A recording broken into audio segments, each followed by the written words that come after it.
Happy to have you aboard here for the Really Big Barbecue Show. We cook because we have to, and we grill because we want to. Fine, how's it going? You have a great show. I'm a big fan. So what seems to be the problem here? This man looks like he's dead, and he's in the crackle. Charbono! It's all about the charbono, dude! Succulent fish. What? He ate 54 wieners. But listen, Lavernius, shut your face. I'm shaking like a dog shitting peach seeds. You could use it to fight off creeping marauders looking to take your steaks off your grills. I just like being anywhere with Junior, Senior, and Diva. Sounds like a whole other type of movie. Wow. Yeah, really. Keep it hot, keep it clean, keep it lubricated. We have top men working on it right now. Top men. And just like that, we're back for the second hour. See you After Dark show. Thanks again to Mike McLeod, CEO and president of MMA Creative, for joining me last hour. Kevin Bevington coming up here shortly. Diva, you really made that intro. You perv. Yeah, thank you, by the way. I couldn't have done it without my illustrious panel of guests. What can I say? They made it happen. I just happen to have the knowledge of putting it all together in a replete... Son of a bitch. Of a replete package. Happens, just happens. It's all organic, right? So everything's organic these days. Why not? There it is. All right. Here we go. Let's go ahead and race over to Hotline.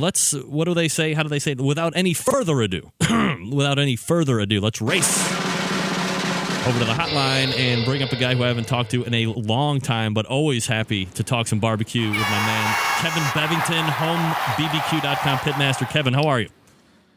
Hey, Greg. Man, it has been a long time since we actually got to hook back up and do this little Barbecue Central radio show, Kevin. And, I knew, obviously, we'd talked quite a bit there prior to you stepping down from FBA presidency. You had some health issues. So, before we get into anything that we're actually going to be talking about, how are you doing personally? And, how's the health, all the good stuff? Doing well. And for some reason, I'm having a problem hearing, but no, we're doing well. I mean, had to kind of step away and deal with some priorities, if you know what I'm saying. So we dealt with those and kind of stepped away from competition for the last, I would say, about a year and a half. And we're looking forward to getting back involved there. So we're hanging in there. We're doing much better now and ready to get back into things. Good. It's Kevin Bevington joining me here. By the way, homebbq.com happens to be the website as well.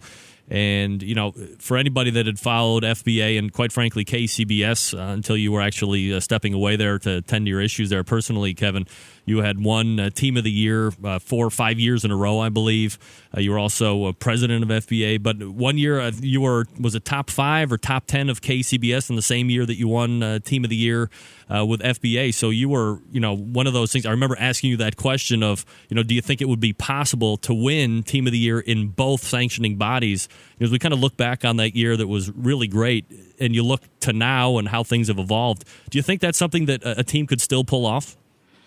Well, that's tough. That was it was actually 2 years. It was 2004 and 2006. That was in the top 10 in KCBS and won FBA Team of the Year. And, being from Florida, it's a tough haul to make a lot of the KCBS events, especially the ones that are, that were the high pointers. Of course, nowadays, that whole system's changed, and it's like I said, it's somebody from this state. It's a long way to get out of this state, especially if you're down in the peninsula and to get a lot of those events. So, I guess it's possible if somebody were to be able to afford to attack this full time, and especially with fuel costs these days and pork costs these days, and everything else. I would certainly love to do it, but things tend to get in the way. That's for sure. Kevin, you've been very involved, obviously, with the evolution of the Florida Barbecue Association. Since you had stepped down, Rob Bagby had served as president. Now it's Forrest Dillmore. how do you think, as you're looking over it, over these last 2, 3, 5 years, how do you think the FBA has evolved over these past few years in a positive or negative fashion?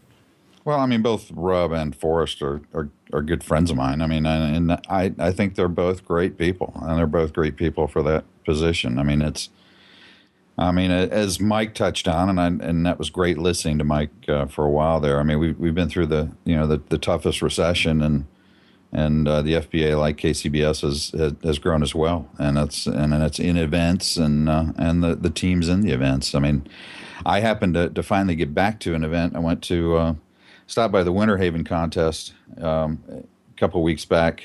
Probably it may have been a few, but I think it was a couple of weeks back, and walked around, and there may have been just a handful of faces that I recognized, and that's pretty impressive. I mean, it's actually amazing. I mean, I haven't stepped away for that long at all, and there's a lot of new faces.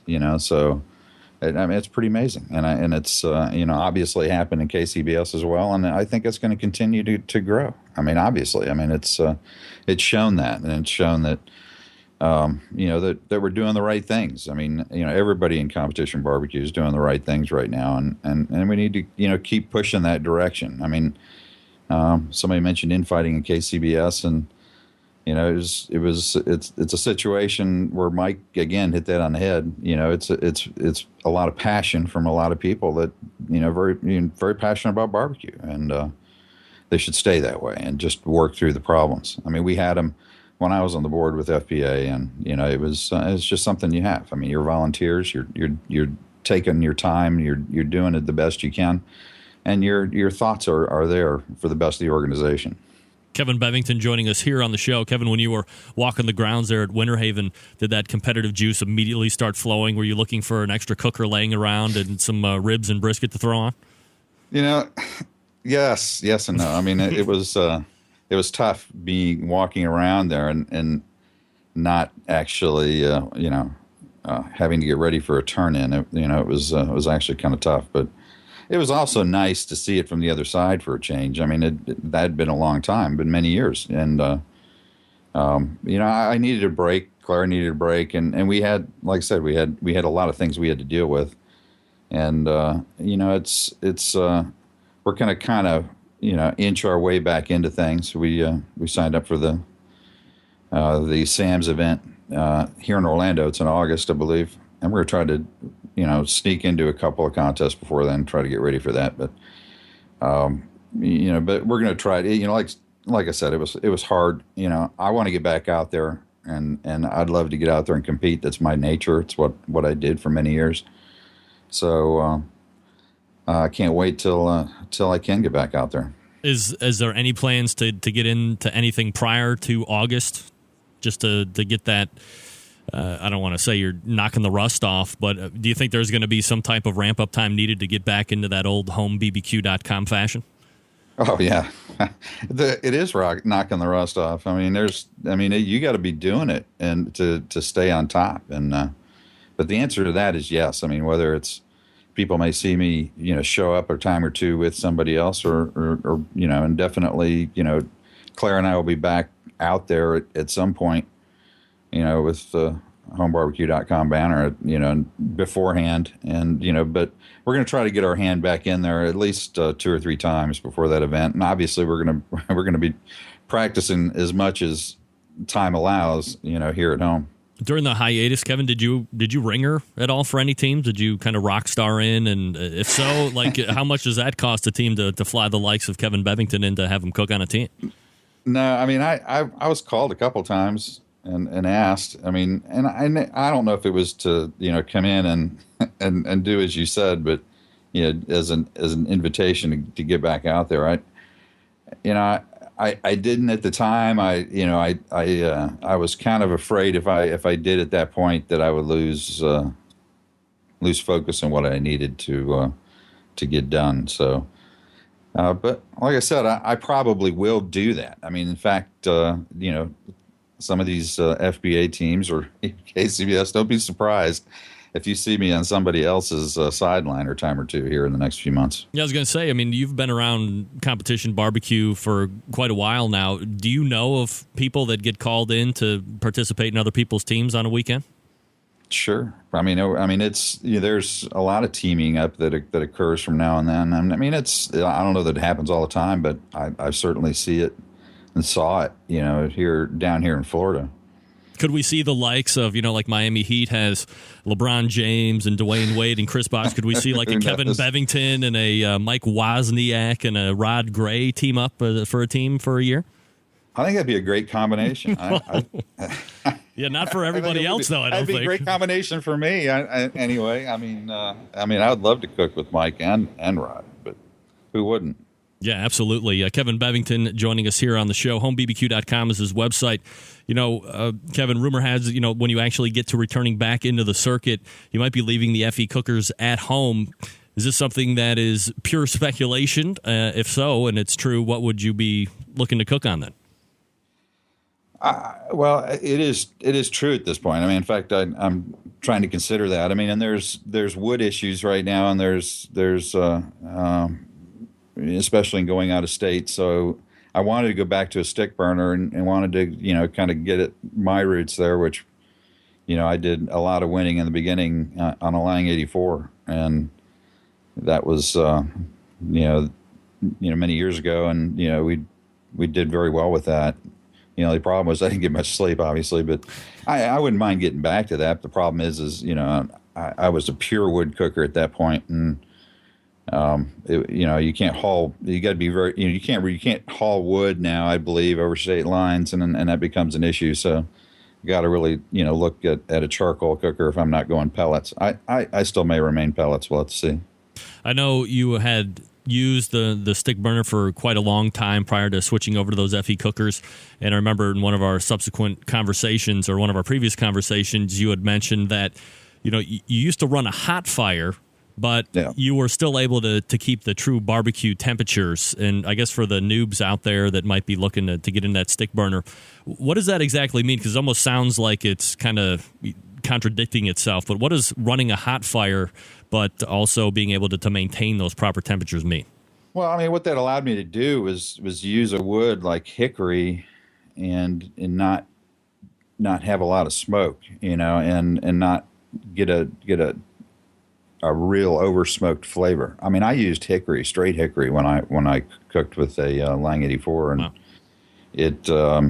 I maintained a hot fire, and you'd very rarely see any smoke come out of the stack, and that's what a hotter or a live fire does. It's easier to do, and something like a Lang that's reverse flow, that ash and everything falls down before before that air gets to the cooking chamber itself. So so it was much easier for me to do, and also I'd raise the front of it up a little bit, so kind of knock the temperature back a little bit. But there were tricks you could work with that cooker. I loved that Lang 84. When I sold it, I had a hard time, watching it drive, go down the road. But that was it. And I loved cooking with those FEs too. So I won a lot with those. When we went right into FEs right from the Lang 84, and won 2 contests right away. So we did. There was really no hang up in switching from those to the FEC 100s. Yeah, so lends credence to the phrase I always hear: it's not the cooker, but it is the cook. So certainly you switch cookers and you don't have any drop off in success. So that would certainly hold true for you guys. So we're talking with Kevin Bevington, HomeBBQ.com. Kevin, before we get into why you're actually coming on here tonight to talk about, I wanted to get your take. You've obviously been keeping up with what's been happening here over the last year and a half. One of the things that I've really seen grow is this proliferation of cooking classes by a lot of the competition teams that seem to be doing very well. You give classes as well, but it really seems to have exploded here over the last couple years. Do you think that with all of these teams that are winning and showing whatever it is that they're doing, they're claiming to show everything that they do, and I have no reason to believe that they're not showing everything that they do, and then you have teams that are looking to ramp up as quickly as possible, take these classes, and they're using, obviously, exactly what somebody just taught them. Are you at a point becoming too vanilla in flavors at competitions where people are too afraid to try something new in order to give themselves the best chance of winning? Maybe, and it certainly has changed the game dramatically. I mean, back when I haven't given professional classes, as a rule, as far as a class setting, since I think it was 2006, mid-year 2006 was the last one I did. And I did some private ones, a couple private ones after that, but only classes I've been doing, last few years have been backyard classes, which I've thoroughly enjoyed. But I think it's changed the whole outlook of competition barbecue. It's really it's taken it to where I think a lot of what's going on. I think a lot of what's being taught. I mean, you have technique differences, and of course, you have. This person uses this rub and this sauce. This person uses this rub and this sauce, and but still you've got a lot of people doing a lot of the same things. And if for nothing else, it may have made it a real tougher game, for the judges, especially if they're doing their job and not comparing product. And it in essence, it's you should have a lot of scores that are super high in this situation. I mean, that's what it says to me. I mean, and I kind of look at it, and I didn't do a lot of classes. I mean, there are those that have done a lot. I didn't do a lot. I did, like one a year. I did a big one in 2004. I did one in 2005, and I did one in 2006. So it wasn't like I went out on a class tour or something. And I see a lot of them getting done. And it just seems like as soon as somebody has success, they go out and do classes. And I don't know if that's the right thing. And I don't know that, I mean, right or wrong, it's being done. But, it really complicates things, for those out there. And with as expensive as things are getting, it's, keeping things easy is kind of nice, but, I would say it's also hard for the person that's going to take the class to know which one to take. I guess they got to sit there and look to see who's doing the best at that point in time. But it may be 2 months down the road before they hit that class, and that person, may not be hot anymore. I mean, that's the way this thing goes. So I don't know. I mean, I didn't take any classes. I mean, I worked real hard, and I couldn't afford them when I started. I mean, if somebody's got the money to step in there and pay for the knowledge, I guess it's a good thing to do. It really shortens that learning curve, but I think there's something to be said for actually, doing it and getting there and actually cooking. I mean, and, working hard at it and because you learn actually how to do it, how to cook the meat. And it's just not by somebody, leading a class. And at some point, it's got to lead to that. Anyway, I'll get off my soapbox. Yeah, no, that's. I kind of thought of a follow-up question there as you were giving your answer. You've had this layoff now for year and a half, 2 years. You're not out teaching what you've done and what you've won with in the past. And you haven't been out there competing with it in the last year and a half. Do you think you might have maybe a step up on everybody because you're going to be coming in with this flavor profile that people really haven't had in a while? No, not at all. I think I got to get out there and I got to work hard just like everybody else and figure it out again. Kevin Bevington of HomeBBQ.com is our guest. All right, Kevin. So let's go ahead and get to why we're chatting tonight. Let me go ahead. Is this still an exclusive? Can I use the drum roll? Yeah. All right, here we go. This is an exclusive announcement from Kevin Bevington. Here's a drum roll. All right, you have something that you're getting ready to launch, Kevin. Go ahead and tell us all about it. Well, you kind of broke the news a little bit in your email blast I saw on a little teaser. Yeah. But anyway, I think it's about time, and it's something. I mean, those that know me, I have a extreme technical background. I've been involved in IT, internet. IT since the mid '90s, so I've been in that a long time, and in web development specifically. And one thing that I've started on is a project I think is a long time coming, something that takes advantage of technology right now, and how segmented TV and video has become, and how much it will be. Is we're launching I've gotten funded, initial funding anyway. It's not as much as I'd like, but enough to get the show on the road, and then as soon as we get things going, we'll go after more. I mean, but we're doing a TV channel, an online TV channel, and it's called the Outdoor Cooking Channel. And the domain, if you want to go see it, it's just essentially just a construction page at this point with some YouTube video, and that's essentially it. But it's outdoorcookingchannel.com.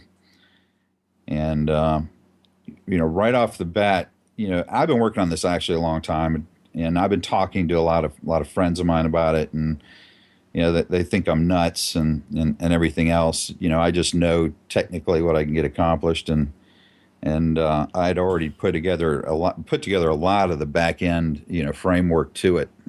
So we're about 30 to 45 days from launching, and right now we're looking at needing content badly. So I've been shooting out emails now and then, or actually last week or so, to those trying to get content that and that when I mean content, that's ready to air shows, that's previously aired shows, and that's and that's somebody that has new content. Absolutely. This is going to be a real TV experience. I mean, it's going to be a scheduled experience, as well as on-demand video, and in addition to that, there's going to be some live events as well. So if somebody has been on television before, they're technically available to get in touch with you and possibly get involved with this.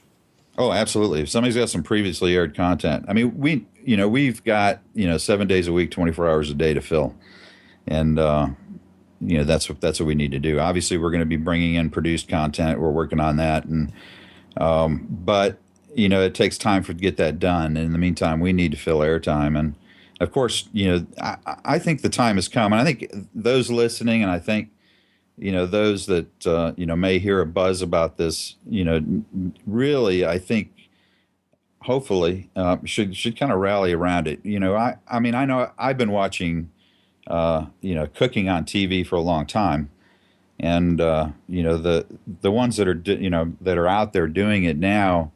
And the fact how much effort they put in the outdoor element is pretty sad. I mean, the fact that it's anything that has to do with outdoor cooking is all over the channels, all over the cable. It's a show here, a show there, and a lot of it happens during the spring and summer months. So I think it's about time that happened, that there was a channel specifically targeted to that.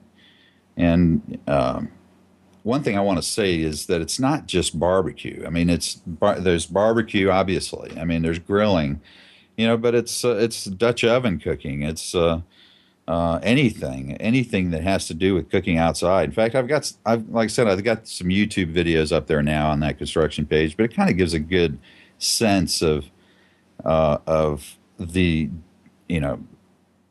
the mix of content that's going to happen there, and it's not just here in the U.S. I mean, a mix of content from all over. I expect it and want it to have global appeal. And it's not just me involved here.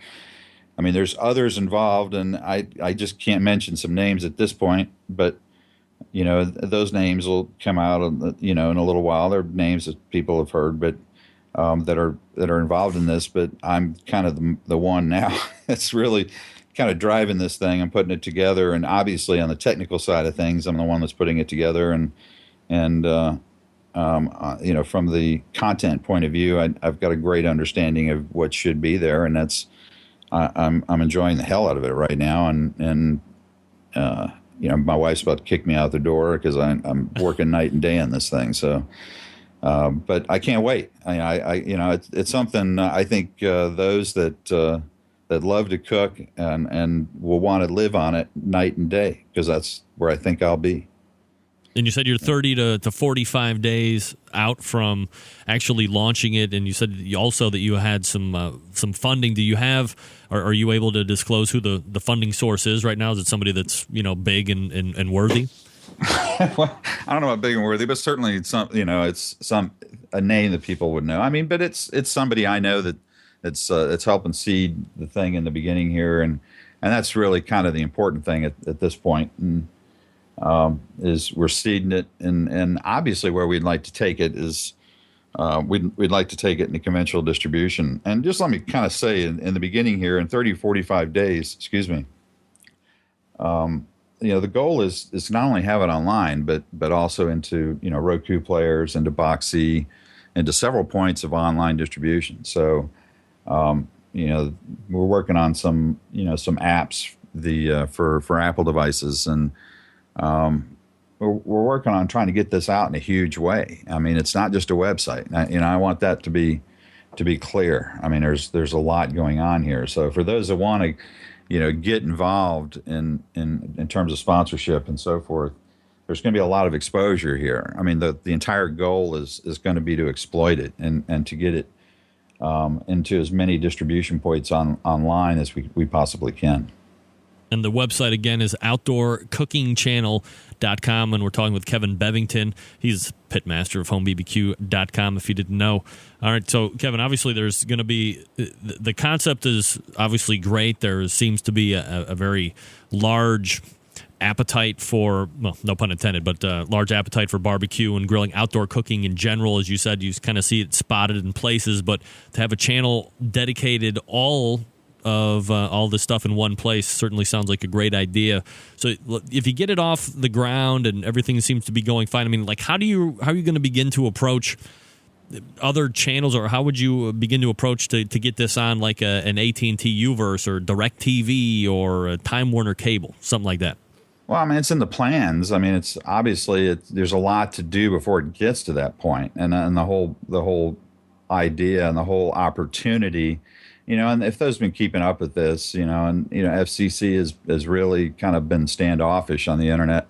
And they came in and they did some things at the end of last year, which kind of protected in a way this kind of thing for now. We'll see how that goes. But the goal is to get it into as many places as possible, and that means traditional distribution, into cable and satellite as well.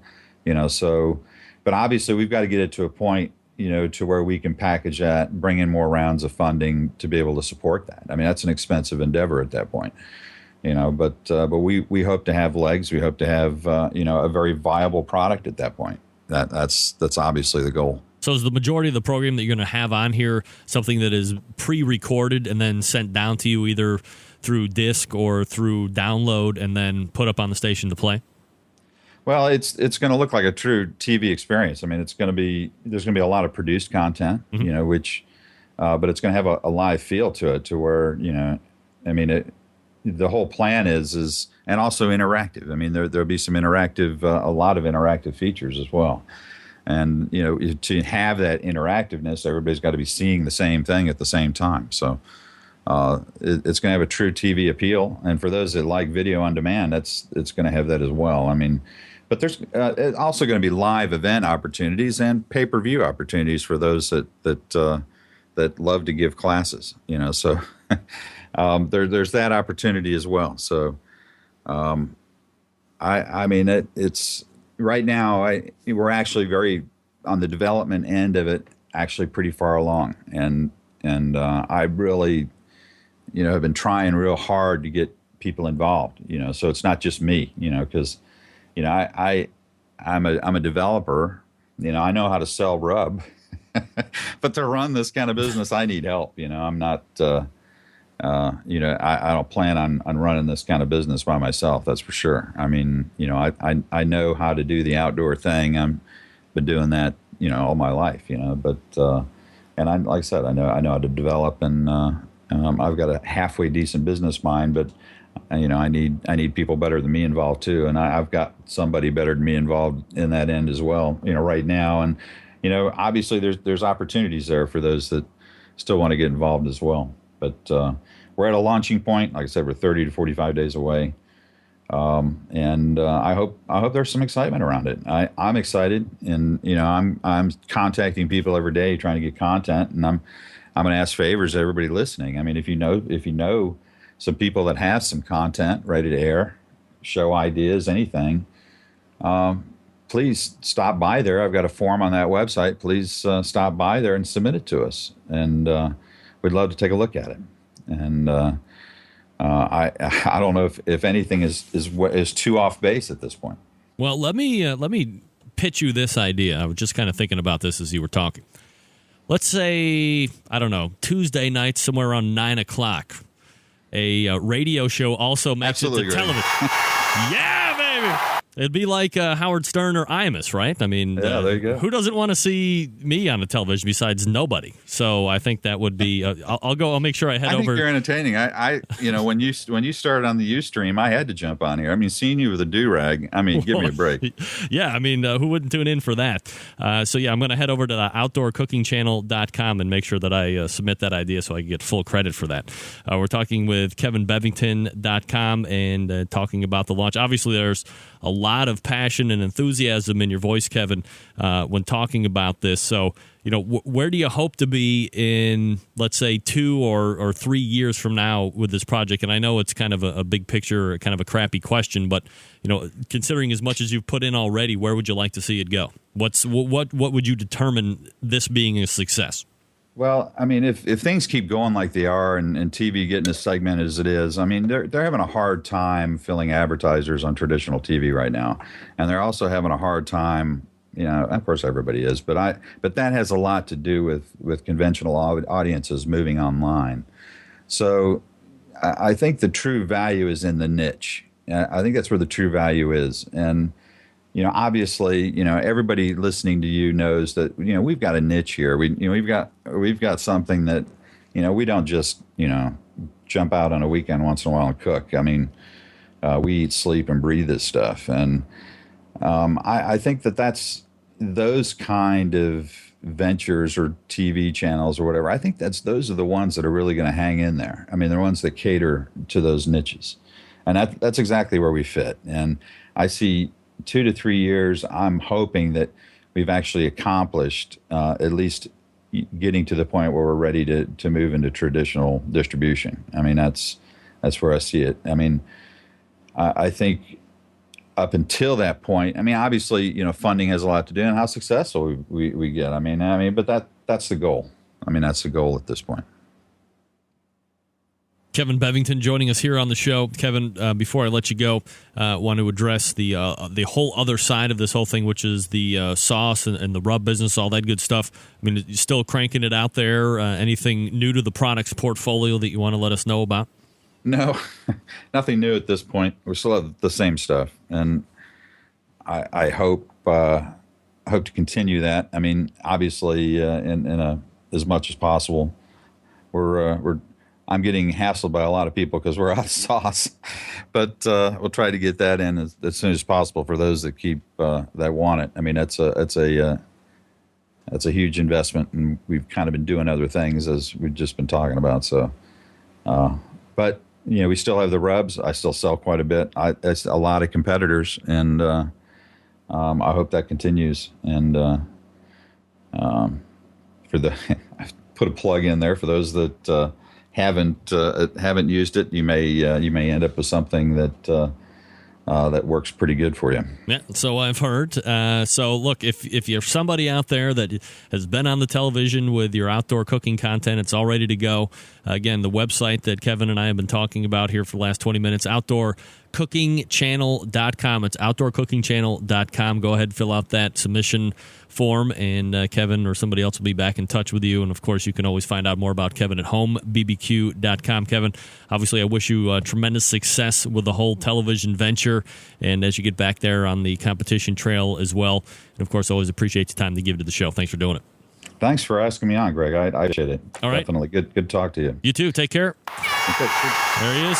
It's Kevin Bevington. Man, I don't want to go all soupy on you guys, but really one of my favorite guys to talk barbecue with. I think if you go back through the annals of the show, even through the very old, like, just recorded shows of the barbecue, or was that the Barbecue for You show, or whatever the hell I used to do before it went live now 3 years ago.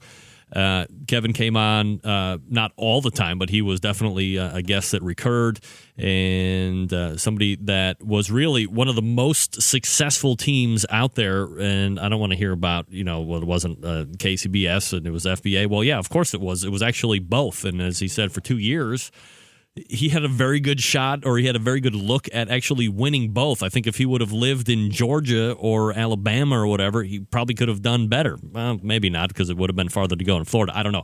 But to be to win Team of the Year in one, and then to be in the top 10 of the other, which just so happened to be the biggest sanctioning body of competition barbecue, is certainly saying a lot. And I would imagine there was a number of teams that saw homebbq.com roll up into the contest, and they weren't thinking they were going to be walking away with the championship so much. So thanks again to Kevin Bevington, homebbq.com.